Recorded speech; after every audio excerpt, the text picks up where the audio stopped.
You're watching Amador County's local television network, TSPN. And now, let's talk. Amador This Week's in-depth news segment with your host, Larry Cenotto. This week, in quotes, we're going to talk with Giles Turner, man about many things in Amador County. I've known Giles for a long, long time. You probably have too, and we thought it was about time we brought him in and had an in-depth conversation with Giles. Larry. Great to see you. Good seeing you. Who's your dresser these days? You're real sharp there. You really want to know? Yeah. Can I say the H word? Can I say hospice? I know Darlene works at Trinity Treasures. Why go there too? Yes, yes. I'm a thrift shopper, Larry. Are you? All right. And by the way, you look good. Well, for a young guy. I heard you were coming. So for a young guy of... You told me how old I you are. I can already see it's going to be difficult for the viewer to know who's going to interview here, but... Larry, I will behave. I will behave. Let us talk. You brought up an interesting anecdote, and let's cover that before we take a break and then come back in the conversation. No, Larry, what I said to you off the record... Well, let's talk about it. I think it's great, because, see, I've forgotten about it. I'm a little older than you are. What happened years ago when the two of us did a football game together? You want me to really say that? Yes. Come clean. Well, first of all, Tom came to me and he said, Giles, do football with Larry. And I said, Tom, I just don't know everything. He said, you don't have to know everything. Larry will take care of the whole thing. Just sort of go with it. You're just like a regular guy. And I said, well, okay, I'll go with it.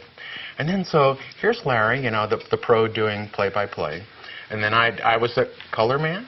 And I say after, Larry, did you see that? Did you see that, how that back got around there? And then at the first break, Larry turns to me and he says, Giles, don't say my name.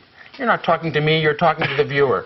And I just sort of, I went like this, went, oh, God, Larry Cenotto, I've been admonished. Larry, will I ever come back?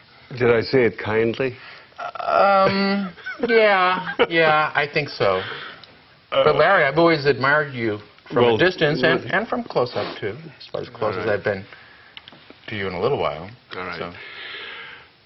I owe you an apology. I think recently I had the district superintendent on this program and we were talking about various things, and I said, will you get that Giles Turner to do something about all those wonderful photographs on the walls in the Theater Arts Building? And then lo and behold, after Coralier's practice, I go in there and Giles has done something. Well, we condensed them because of space.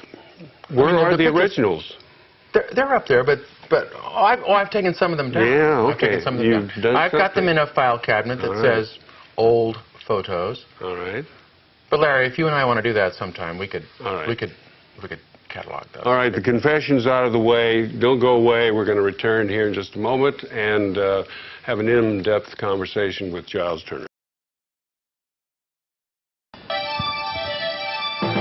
You're watching your local television network, TSPN. And now back to Let's Talk, Amador This Week's in-depth news segment with your host, Larry Cenotto.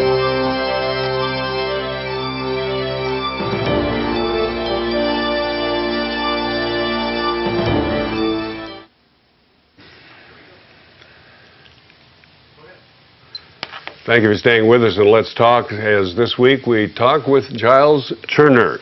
Multi-talented guy, I wrote down here, tireless communicator. You wrote down multi-talented? Yes, I did, and a county we might as well talk about it now, because a viewer has probably spotted already. Put your hands out. No, put them out here on the table. Whoa, that's a close call. All right, there is...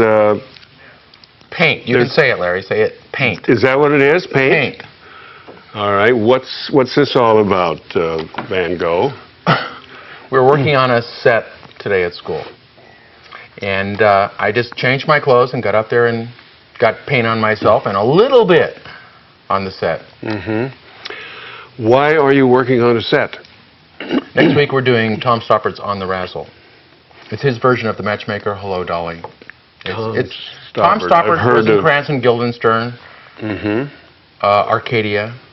I certainly heard of him. He's extremely talented and gifted English playwright. And so we're doing this version of The Matchmaker which doesn't have Dolly Levi.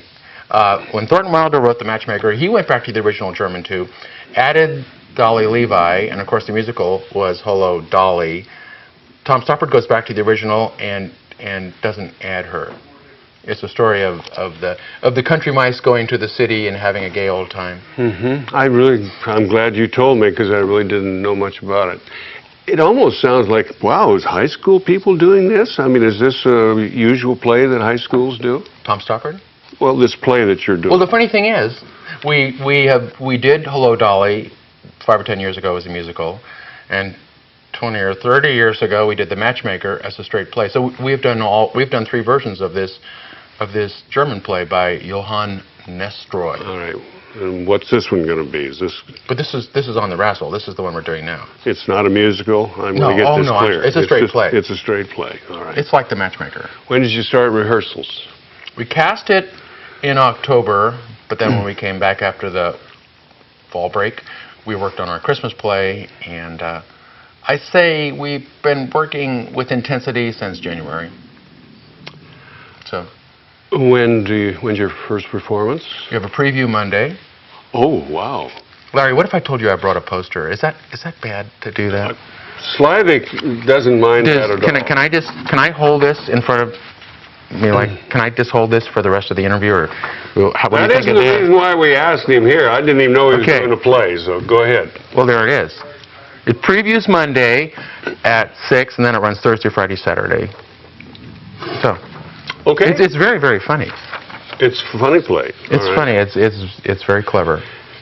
I must confess I haven't been to too many of your performances over the years. Larry, it's okay. You know, there's so much to do in this small county, but generally your program is not only highly rated, but it must be well supported. I mean, what is your usual turnout? I mean, usually have standing room only crowds? We played at fairly full houses. This is at the Theater Arts Building at the high school. At Amador. We'll probably touch on it a little bit later, but as long as we're talking about the subject, when did you start drama at Amador? I came to Amador in '67. I taught 4 years before I came here, up in the mountains in Loyalton, a small community north of Truckee. Okay, all right. Tiny, tiny school. Loyalton, is that in Plumas, or what county is that Sierra. in? Sierra, which is just south of Plumas. All right. So then you came to... So I came in '67. Jim Lucas and Ben Klotz brought me into the Fine Arts Building. Oh, in Loyalton there was no stage. We used to go across town in a little itty-bitty grammar school cafeteria, perform our plays, and I used to have to unplug the freezer because it used to make noise because of the cafeteria. And sure enough, one night, I forgot to plug it back in, and the cafeteria ladies just gave me the business the next day. The sour milk and everything. I said, I'm sorry, I'll pay for it. Drama will pay for it. And they said, it's too late. The milk is all sour. The children have no milk. I said, okay, it's my fault. So, and it's been onward and upward since then, I presume. Even with the sour milk. So I thought about going to a school that was maybe a little bit larger, that had a stage. So Jim Lucas, Ben Klotz walked me into the Fine Arts. You mean you just took a trip around looking for... No, the funny thing is I applied to Calaveras High School. I applied to all these high schools in this area, got the Sacramento Bee out, and there were 6 or so schools, and I said, well, where in the heck are these schools? Took out a map of California, and I found Jackson on the map, which I had never been to any of these towns. I'd been to Placerville because we used to go to Lake Tahoe as kids, and I knew where Placerville was, but nothing else. So I wrote to Calaveras High School, Calaveras, California, Amador High School, Amador, California. A lot of the mail didn't get there. I own high school, and so I interviewed at some of the towns here. Oh, you did? Yeah. Oh. And I came to Amador. Oh, I went to Calaveras and no stage, and I said, well, I don't know. But you were looking for a position as a drama? Just a teaching position? Well, I cut out a little piece of paper. Jim Lucas thought it was funny, and I wrote down, I can coach, I can do theater, I can teach social studies, I can teach English. And it was on a little strip of paper, and I did it off and chopped it up in pages like that. And Jim Lucas thought it was funny, so he phones me up. But in the meantime, I decided to stay in Loyalton, because it was June by now. And Jim phoned me. I was on my way to school, and he phones at 7:30 in the morning. Giles Turner, we're interested in meeting you. Will you come to our school Amador High School. I said, where's Amador High School? He said, Sutter Creek. I said, well, where's Sutter Creek? And blah, blah, blah. And I said, I don't think so. I'm going to stay here in Loyalton. We've done the interviewing. I interviewed in lots of different places, decided to stay in Loyalton. You didn't interview at Amador, though? Didn't interview at Amador. Interviewed at Ione, Calaveras, Sebastopol. And we've got job offerings in a lot of places, but I don't know. Loyalton was a special place.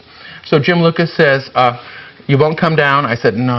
I think I'll just stay here. What if we meet you at Tahoe? There's a conference this weekend. I said, oh, Lord. Okay, I'll meet you at Tahoe. And here's Ben Klotz and Jim Lucas in the lobby of some hotel up there, and they've got... Ben was the principal.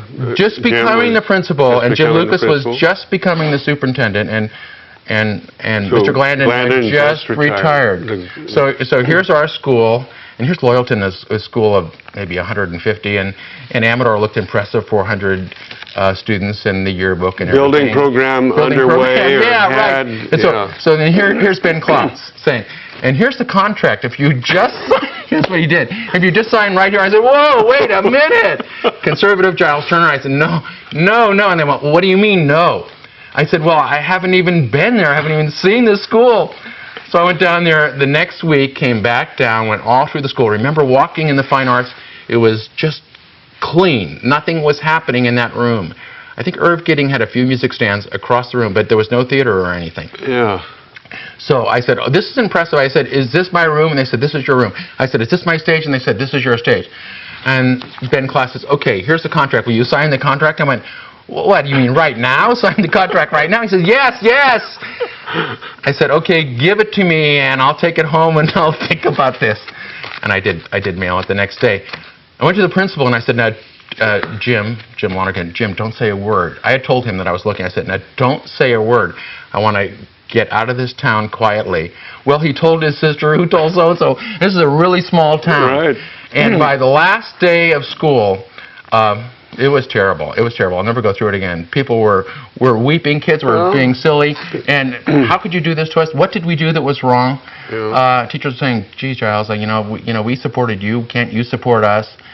And I broke out in hives, and I couldn't sleep. Yeah, it was traumatic.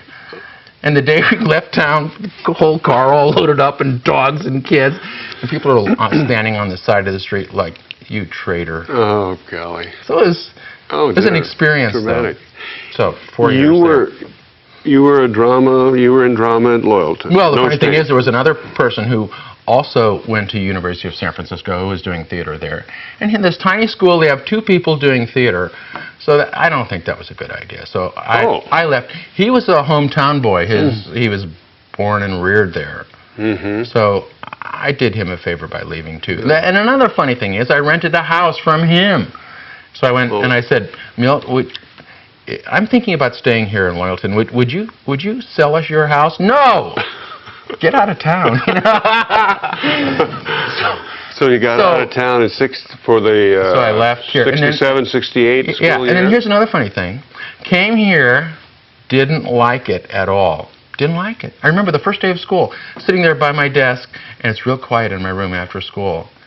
And I said, what's going on here? Why aren't people here? Why aren't things happening? So I write back to Loyalton. What a goof I was, and said, can I come back next year? Does anybody know? I don't know. Go ahead. So I was thinking about going back. So they said, yes, you can come back. It's goofy. You can teach at the junior high for 1 year, and there'll be a high school opening. Well, where am I going to live? Well, you can live here right around the corner. And I drove up over Christmas vacation, and I just finally got a grip. And I said, am I losing the picture here?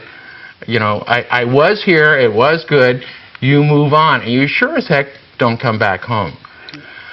Oh, my gosh. Yeah, I know. So I came back and sort of gutted it out. I don't understand why it was so I thought Amador County was very insular and reserved, conservative, traditional, whereas in Loyalton, a new teacher, it's wonderful, meet so-and-so and so-and-so, and a very open community. It was the Italians lived out in the valley with the big ranches, and the people from the Midwest who came during those terrible times in the 20s and 30s were in town working at the mill. and there were Baptists in town, and Catholic outside of town, the Catholics outside of town, and it was just a really wonderful community. I want to get it straight. Oh. What bothered you about Amador? The welcome was not. Well, I thought it was very conservative. But it wasn't warm enough. What? I thought it was a very cool community when I first came here. All right.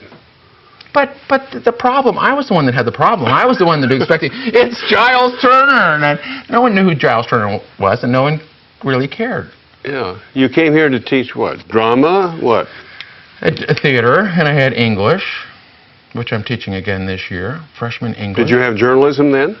No. When you first came? No, I didn't have the broadcast. All right. When I first came. We'll talk about that a little bit later on.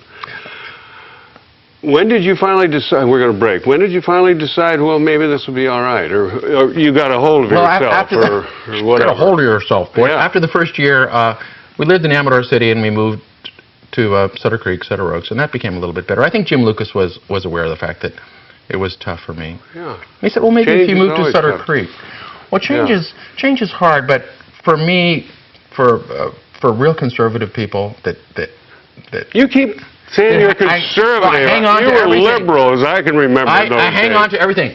Larry, the car I drove over here is parked out in front. It's a 1961 Ford Galaxy, which I've had since the beginning of time. That is frugal or tight. That has nothing to do with conservative. And this sport coat I will wear until it falls off my back. Oh, we got a break. Don't go away. This is getting more and more interesting. We'll be right back.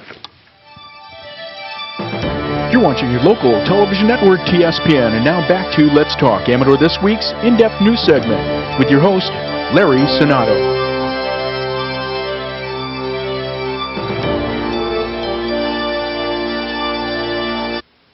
Thank you for staying with us, and Let's Talk. Our guest this week, Giles Turner. And I can see right now it's probably going to take 2 or 3 programs before we cover this man's long career here in Amador County. I mean, we've only just touched the surface, and there's a lot of things to talk about. You threw in there that something about San Francisco. You went to college in San Francisco? Oh, everything. Let's start at the beginning. Giles Turner was born where? 1938, Children's Hospital, California Street in San Francisco. One of 3, the oldest of 3. I've carried that curse, being the oldest, the overachiever, the one that always wants to be, perfect, the best. And well, that my brothers explains are everything, yes. That explains everything. My brothers are much more relaxed. My middle brother, both my brothers are retired, get that, and they're both younger, 3 years and 6 years younger. My middle brother has all his hair, like you, Larry, and it's dark, and he's retired, lives in England, no less. Oh, for heaven's sake. And drinks martinis in the afternoon. All right, your parents? My dad was a butcher. Are they still alive? No. And my mom was a housewife. We're middle-class people living out by Golden Gate Park in San Francisco. I was going to ask you, Golden Gate Park. And talking about school, I walked to grammar school on Geary Boulevard, Star of the Sea. I walked to high school, St. Ignatius, with the Jesuits. That's where I really turned bad. And I walked to college, which is right across the street. USF. Bill Russell was there when we were in high school. God, talk about living a fantasy. So I walked to grammar school, high school, and college. They have great football and basketball teams, didn't they? Ollie Matson and the gang back there. So your background is Catholicism. You're a Catholic. You're raised in Catholic. Still are, I know. Still go to and I carry that Immaculate Conception in Sutter Creek? Yeah, yes. How was you had a little rough time wondering where your welcome was when you arrived at Amador. How about the church? Oh, Larry, were they warm? Larry. Hey, okay, you're telling everything here. Can I register a protest? Can we get a yellow card on this guy? Sure. I tell Larry things off the record, off camera, and he brings them up to me. You don't have to answer them. No. We both came here at the same time, and I was advised, don't expect people to come rushing up to you with an abrazo. You're going to have to get out there and get active and involved. And it worked. And coming from St. Ignatius and Star of the Sea. By the way, I did go to San Francisco State for 2 years, and the same thing happened to me. Giles Turner here, and nobody cared at San Francisco State. And I went, what kind of a school is this? I'm going to go somewhere where people just roll all over. And I came here, as I said, and sat in my classroom the first day, and no one was there, and I said, I went to church that Sunday, and after church, everyone just left. You know, you walk out, I'm standing there waiting for people to take a number, to line up, to talk to me. Hey, it's Giles Turner. And everybody just left, and I said, what in the heck is going on here, folks? So, you asked me. All right. So how long did it take to turn around? 2 weeks. A couple of weeks? And they finally sized you up? Actually, it was 7 days, I think. What did it cost you? Okay, San Francisco. San Francisco State, then USF. Graduated from USF? Oh, yeah. Got my credential at USF. Political science major, speech drama minor, English minor, which I got later on. I really liked it. I always liked school. I liked grammar school. 50 students with Sister Mary Holiness in her 4th grade class. 50. Not one discipline problem. Not one whimper out of line. That's an interesting question. Let me interrupt. The Jesuits in high school, the same way. Really a strict environment. The principal walks in, everybody stands up. When you're called upon, Cenotto Turner, you get out of your desk and stand there. I have a niece that's going to Catholic high school in San Francisco. That carried through. I'm going to ask you this. You're a teacher.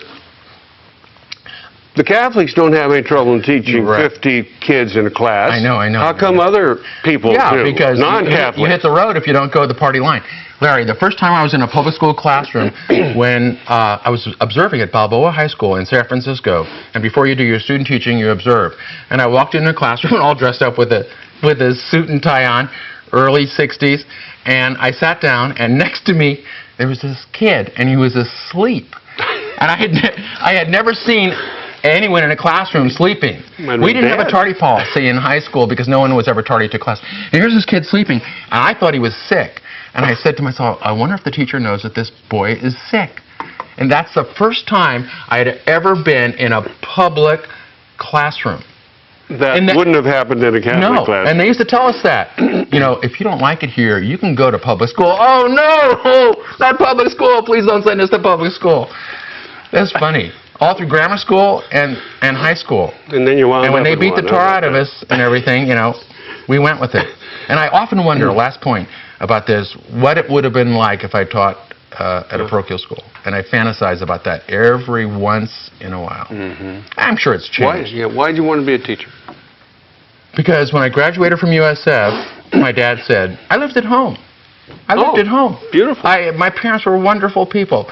Giles, what do you think? Well, what do you mean, Dad? Well, what are you going to do now? I haven't given it much thought. What's the deal? I'm happy here with you people. He said, well, you're going to get a job? I said, what job? I worked downtown at Joseph Magnan's part-time, but I hadn't done anything seriously. And he said, well, I guess you're going to be thinking about getting a job. I said, well, no, Dad, I actually hadn't thought about getting a job. I thought about going to school some more. For what? He says. I said, well, what if I went to law school? What? Well, how long is law school? 3 years. No. Oh, what if I'm a teacher? How long is that? 1 year. Okay, you can stay. You can stay 1 more year. So that's it. I was thinking about going to law school because it would have been. So being a teacher was not your lifelong passion, or I have no vision whatsoever. I never looked down the road. It's just right in front of me. That's why I drive that car. It's just right in whatever is right in front of me. All right. So you were sort of pushed into, in a way, becoming a teacher. And your first job was at Loyalton? Yeah. When did you decide, hey, this is not too bad? Or did you decide? I thought the first year was a little bit tough. The first year teaching was a little bit hard, 63. But then the second year was really good. And the third year, oh my heavens. And the fourth year was great. And then, bang, I'm out of there. And then I come to this freezer county, you know, where no one wants to talk to you, because I haven't lived here 5 generations and I'm not Italian. So who are you? Who cares about you? Oh, I didn't realize there were that many Italians in the county, even back then. Get me back up in the mountains, I was saying. Send me back to Loyalton. Did you get a raise when you came from Loyalton Oh, yeah. to here? I mean, that was part of the I think I made $3,000 or $4,000 when I first started teaching. The whole year. And that was... that was fine. That was okay. That was okay. Yeah. Property was all right. Health insurance was no big deal in those days. And, you know, Right. that was not a problem. Okay, how many... All right.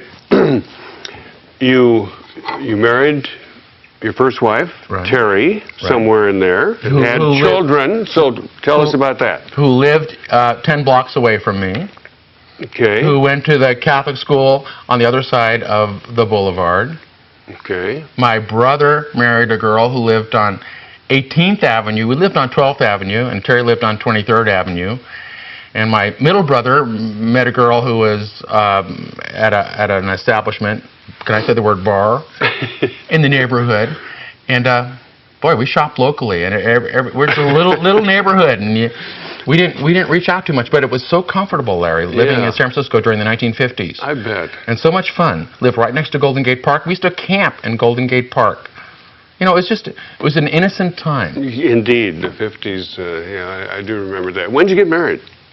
63. I got married. Right after college? Well, I wouldn't get married until I had a job. I kept saying, well, I can't, no, I've got to stay at home with my parents. I don't have a job. How can I get married if I don't have a job? The Magnan job was not quite And sufficient. Terry had a good job at Joseph Magnan's. Oh. She was an executive, and I had a silly job going around picking up mail off people's desks. So, but I liked it. It was fun. Downtown, Union Square. I mean, I like that. I like that. The exciting place. Yeah, the tempo of downtown San Francisco was exciting to me. So you got married when? 63, did you say? I got married, got the job in June or July and got married in August and started in September. All right. Children came along. You had a bunch. I remember some of them. Three. Don't remember. Aaron, who's teaching school now in St. Hilary's, at St. Hilary's in Tiburon Catholic School. Brendan, who is driving a furniture truck. He used to be with Mike O'Neill here in town. And he lives with Aaron, brother and sister. How about that? And as children, they couldn't get along at all. And now they're all together. And Colleen, and she's the middle one, and she has a family, and she lives about a mile away from them. So one phone call. Larry, all three are one phone call away. They're always together. Oh, for in fact, we were down that's a good sign, week. Giles. That's a real good sign. I guess. I guess. Didn't the boy, pretty good football player, was a good athlete. Yeah, he was a good athlete. Were you an athlete? Using the term really loosely. You know, white men can't jump. I understand that, but yeah, did you? I failed in many areas, and athletics was one of them. What did you play? I ran track, and I played football in college, and I boxed. I was pretty good. I was above average in boxing. You played football? At San Francisco State. I was terrible. And you were 175 pounds what? I was absolutely terrible, but it was fun. I liked the idea of knocking people down. I was attracted to that. And I ran track, and I was terrible in track. But boxing, at least I was average, because so few people do it. I mean, who in their right mind would want to go out there and get hit? And hit somebody, too. So, just like that, athletically. Wow. Let's move along to, oh golly, how long have you been married again this time? To Shirley. Shirley Smith. You know that your wife and I are probably related. We always talk about that. Her maiden name was Smith, and of course my mother's maiden name was Mary Catherine Smith. Really? So everyone who's Smith, I feel I'm probably related to in some fashion. 7 years. 7 years. Terry died of in cancer in '64. So traumatic. It was hard. It was. I mean, gosh. And the children, and all of us. And she was loved and well-respected individual, and we all remember her. And it was a siege of about a year and a half, so it was hard. Tough for everybody, but she's in a better place. So. And then, with all these handicaps that you have, you somehow managed to hook a wonderful woman. How'd you do Shirley? that? I was up at a concert at the Nazarene Church, Hank King was playing clarinet. And, you know, I like music, but I don't have a passion for it. And during intermission, this lady comes up to me, and she says, "Giles, I'd like you to meet so-and-so." And I said to myself, who in the heck is this pretty cute girl? And I said, I said, "You're Shirley DC, aren't you?" And she said, "Well, yes, I am. Now, Giles, here's so-and-so, and wouldn't you really like to get to know that person?" And the whole time she was doing that, I was just looking at her, and bam. That's easy to do. That's just easy. like that. And it was a Friday night, and I said, "Don't you play the organ at the Catholic Church in Sutter Creek?" And she says, "Well, yes, I do." And so Saturday night, I waited down at the end of the church steps, and, you know, I was just hooked. And she was the reluctant one. She couldn't, you know, I was phoning her up and sending her cards and flowers, and she was going, wait a minute. You had seen her before, and you knew who she was, but you had never looked at her. I'd seen her around the county.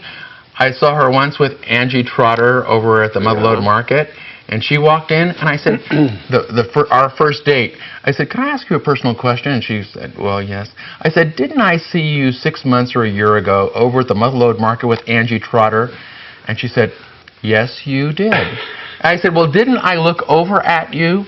And she said, "Yes, you did." "Well, you looked away." And she said, "You were staring at me." I said, "Well, I know now why." So, yeah, I was... So, how long... Is that the right word? Is that a good word? How long did you court before you got married? Maybe a half a year, 6 months or so. But I was driven. You were smitten, huh? I was driven. It was all consuming. And I just saw her perfection. I saw her goodness. I saw her... You think she's watching here? I mean, you're you know, I know her pretty well, but you're really piling it on here. You can tell when people have integrity. You can, Larry. You know that. Yeah. And when people have good conservative values. Can I use that word? We'll talk about that a little bit later on. Yeah, Shirley. This kid from San Francisco, she's so special. She really is. Yeah. Yeah, and of course you marry into another family, and it gets that's life interesting, exciting, and you're meeting new people. And Kirsten. John Leggett and Kirsten, and now grandkids on that side. Yeah, it's all pretty exciting. How much time here? I'm so engrossed. See, I've already gone over time here. This is what you're doing to me. I hope he's doing it to you too. So don't go away. We'll be right back.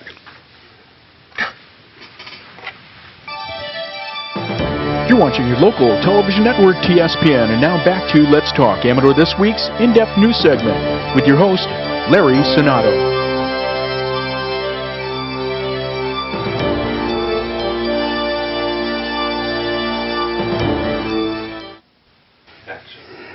Thank you for staying with us, and Let's Talk. Well, I got carried away in that last section we went over, so we'll make this one a little shorter, and when we still have another one to go.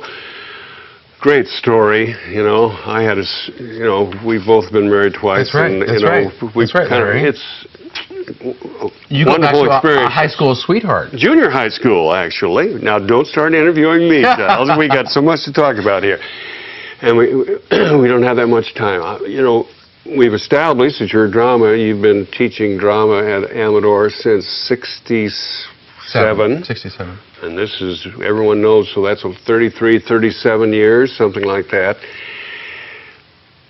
I don't know anything about drama or high school drama or all that. You know, I only know what I read in the paper occasionally. But it seems like Amador High has excelled in drama, plays. They go to all these competitions, win awards, all this sort of thing. I don't think it's an accident. You know, you have to go back to, you know, what's the secret? What's the secret? What's your secret? What's the secret at Amador? I mean, it just blossoms with talent as far as drama is concerned. A commitment, ownership from the students. What does that mean? I think they have to realize the program is their program. It's not set up for me. I have to be committed to it, Larry. Just like a coach, I think, on a team, to a certain extent. The adult has to have a passion for the activity, but the adult knows when to step aside and let the students, the children know it really is for them. And they have decision-making input. Do they select the plays? Yeah. Oh, they do. How do they do that? We read plays after school, and we get committees going, and we talk and talk and talk. Next year's musical hasn't been chosen yet, and we're listening and we're talking. And how many students are involved in your drama program? 30, 40, 50? Advanced drama has 30, and then beginning drama will have 40, and musical theater will have 40 or so.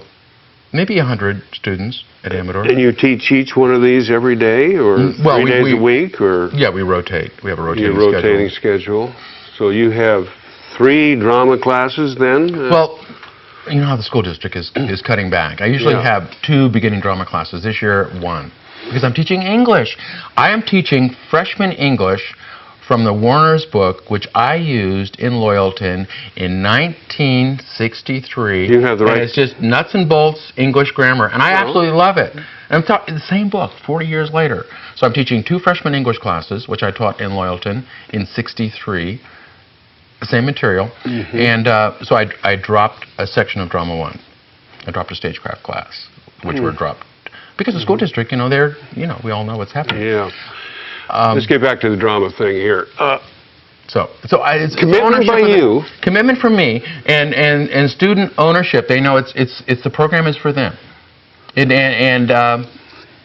boy, they're given a lot of responsibility. We had a rehearsal this afternoon, and students know that they're in charge of completing those costumes and the set work that I'm helping them with. But I'm not saying I'm not the teacher and not the director. Yeah. But I think the fact that they know that it's their program, boy, and the seniors this year at Amador, I know you know some of them from over here, from the television, special students who have a massive commitment to what's going on. You had obviously a lot of special students in 37 years. Well, yeah. What have you.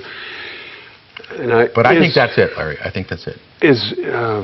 You've had so many talented. Is there any 1 or 2 that really stand out that just were superb, the best? They're all wonderful, but a couple of them were really great. I know it's kind of dangerous to say but I don't know the answer to that question, but I do know when I first came here, those are the students I remember. And after that, everything blends together, and I can call up those other years, but. When I first came here, there were special students that hung in there with me, and I kept saying to them, I told Jim Lucas, I said, Jim Lucas said to me, here's the stage. We haven't done a play here in 5 years. I said, don't worry, I'll get it going for you. Of course, I was younger then, too. Yeah. But I knew that I could make it work because I believed in myself, and I believed in that commitment to students, and they detect that right away. How long did it take? Before you the first year, things went reasonably well. Yeah. Right. Okay. So those are the students I remember the most, the special ones, the first year, the beginning ones. Drama, a big part of your life and part of Amador High's, also journalism, too. The broadcast. The broadcast. Pretty controversial in the early days. As a conservative guy, and every once in a while I get a hold of a copy of it, I said, how can those students write like that in this school? You were the publisher. What was your philosophy? Advisor, whatever. And it was an outstanding publication, but it seems like the Snork file or Fanork file or whatever it was.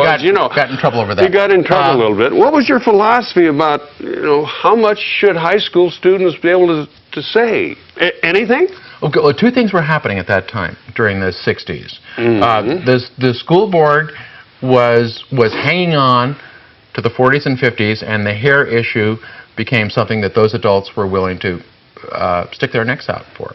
No pun intended, okay? And I respect them for that.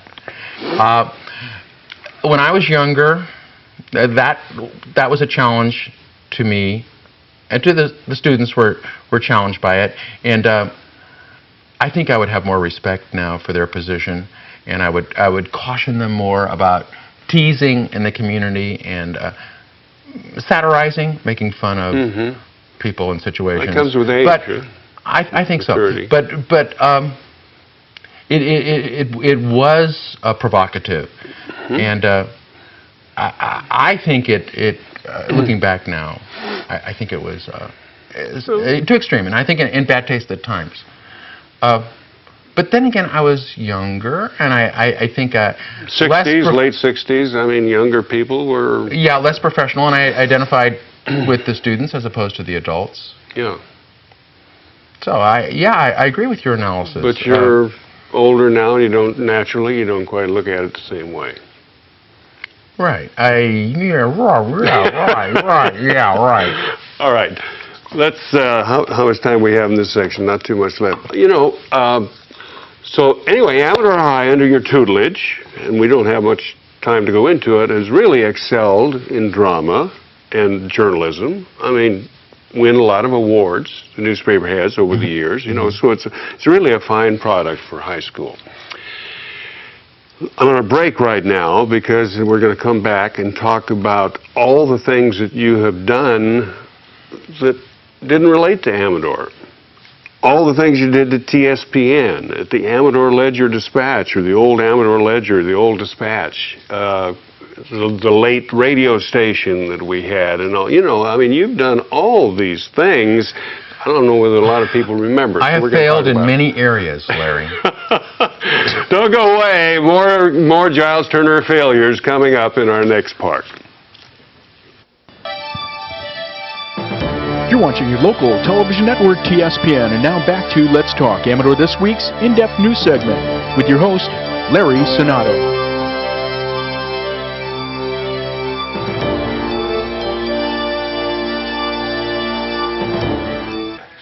Thank you for staying with us, and Let's Talk. Not much time left. We're going to get right into this. When are you going to retire? Tomorrow. You said short answers, Larry. No, I was trying to be real succinct here. I don't know. I haven't thought about it too much. You really haven't? I thought about it a little this year. You could retire, couldn't you? I mean, you have enough. If I stayed home tomorrow and left that car in the driveway, I would make more money than going to school working. Now, you figure that one out. We don't have time to do that. All right. You have no immediate plans to Well, I'm thinking about it a little. All right. With all this involvement in school, what motivated you over the years to be a sports announcer on KNGT, to write a sports column for the paper for a long... I mean, you were involved in all these things. That means all these coaches were calling you and all this kind of stuff. Were you getting back to your love of sports, or... Yeah, I was part of what? It. People ask me to do those things. You asked me to come and do this show. Foolishly, I agreed to do it. Jim Geedy came over to school one day, right out in front of the Fine Arts. Giles, do sports. Okay. When do I start? Yeah, when do I start? Tomorrow. You're a pushover, in other words. Right, and then Dan Barnett, we used to work at the paper, Larry, yes. phoned me up when so-and-so was taking the summer off, going on vacation, Tom, whatever his name was, I can't remember. And Giles, would you come over and do that? Yeah, sure. Just silly. I'm a pushover. How long did you do that? How long did you write for the paper? 5 or 10 years. 5 or 10 years.